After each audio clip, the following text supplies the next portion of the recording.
If we look at the many futuristic and sci-fi themed racing games that were released on the PlayStation, there are many unique quirks and elements surrounding many of these titles. Some of them would reach massive heights of success. If we look at the Wipeout series, for example, they're among some of the best ever seen in the industry, even to this day, but it still wouldn't stop developers from trying to capitalise and even try to put their own spin on these unique concepts. Some of them would become popular in their own right, but some of them would fall on the wayside, but had some interesting ideas, but just with too many flaws and just repetitive elements that just would stop them from reaching great heights, which is a pity in many ways. One of the games we'll be looking at in this video is by the name of Starwinder, which is a sci-fi futuristic racing game that again was inspired by games like Wipeout and other titles like it, that sees you racing across 10 different sectors with 5 tracks each, so there's 40 tracks in total, with a selection of 7 usable ships that you can unlock as you play. So your goal is to race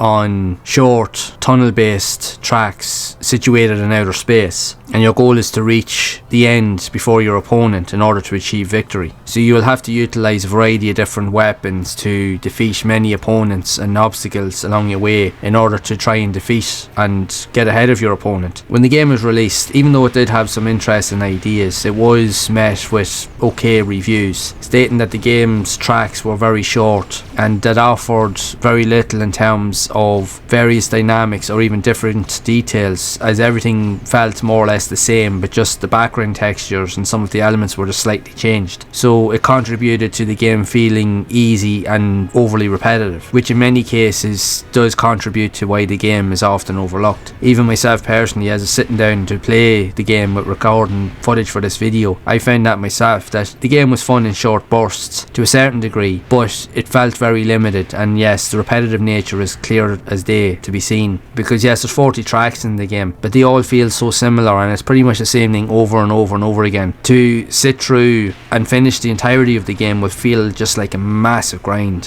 which definitely won't appeal to many. You will end up just losing interest long before that. I found that myself when I was playing it. After about half an hour of playing it, I found, like, is this it? Is this the same thing? And essentially it is. There's not really much in terms of what else it does. The only advantage that you have in the game is that you can travel outside of the tracks themselves. You can go into outer space, but at the cost of your ship losing a lot of power and speed. So in order for you to gain the most amount of speed, you have to stay within the confines of the tunnels of the tracks themselves, and the lower you can stay to the ground portion or section of the tracks, the more speed you can gain, which is what you will need to stay on course and to overtake your opponents in order to reach the final checkpoint so that you can win the race outright. But then you also have to contribute and take into account all of the other challenges and hurdles, enemies and obstacles that will always get in your way, because the tunnels themselves can be quite narrow and the collision detection can be somewhat off-putting as well, because it isn't as fluent as it could have been. It does have some unique elements, don't get me wrong, but it just feels repetitive. There's more in the game that probably needs to be, and the fact is the repetitive nature will just turn a lot of players off, because if you're doing the same thing over and over and over again on each level, that won't really appeal to many players. In fairness, it won't. And I'm sure that it was the same back then. I'm sure that a lot of players would have just lost interest in the game very, very quickly. But it does present something different. It does present some interesting ideas. It was inspired by other titles that were being released and developed in around that time, but I think there could have been just a bit more added to it, even just not have the diversity of tracks that was available, because essentially they're the same tracks, just slightly few variations in terms of twists and turns, and just the background textures were slightly different. But other than that, they were all essentially the same. Well, it's a pity, because it definitely had something different that could have been better in many ways, but it's just a reflection of its time. It was experimental in its nature, and that's the way a lot of these games were. Some of these games were never really going to reach the heights of success. When you look at the Wipeout titles, many of these games were never really meant to appeal to that dynamic in many ways, unfortunately. It's an interesting piece of gaming history. It's an interesting idea of what it tried to do. It tried to present things people were familiar with, but tried to go a different route while trying to add something new. And some things worked, some things didn't. That's just the way that it is. At the end of the day, it all depends on what you think of the game, if you wanted to play it or not. But I will leave that up to you. And if so, I would love to know your thoughts of this game if you have played it yourself, and what did you think of it overall. Do you enjoy these quirky, obscure type of shooter games or futuristic themed experiences that were being released during this time, or maybe not so much? So be sure to share it down in the comments below. And if you would like to see more content around other futuristic themed games like this that were also released on the PlayStation, then you can check out the videos here on screen, or even other content I've created on the channel, so that you can see more of those games in action. And as always,